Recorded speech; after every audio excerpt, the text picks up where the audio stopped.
Hi hello నమస్తే ప్రజాబల్గం channel కి స్వాగతం సుస్వాగతం।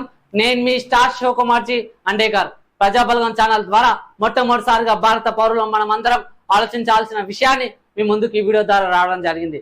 దయచేసి ప్రజాబల్గం ఛానల్ ని సబ్స్క్రైబ్ చేయండి, లైక్ చేయండి, ప్రతి ఒక్కరికి ఈ వీడియోని షేర్ చేయండి। ప్రజాబల్గం ఛానల్ ఒంటరి పోరాట యుద్ధమై మీకోసం పోరాడుతుంది।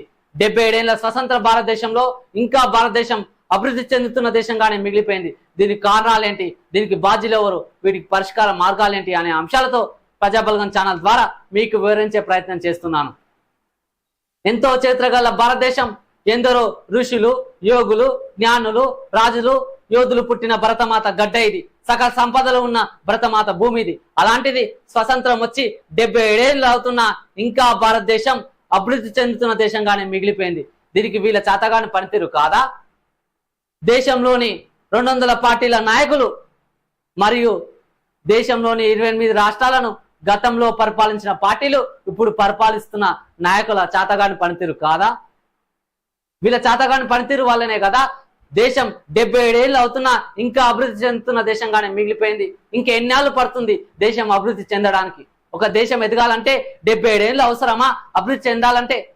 ఇది అందరం ఆలోచించాల్సిన విషయం। దీనికి ప్రధానంగా 3 అంశాలు।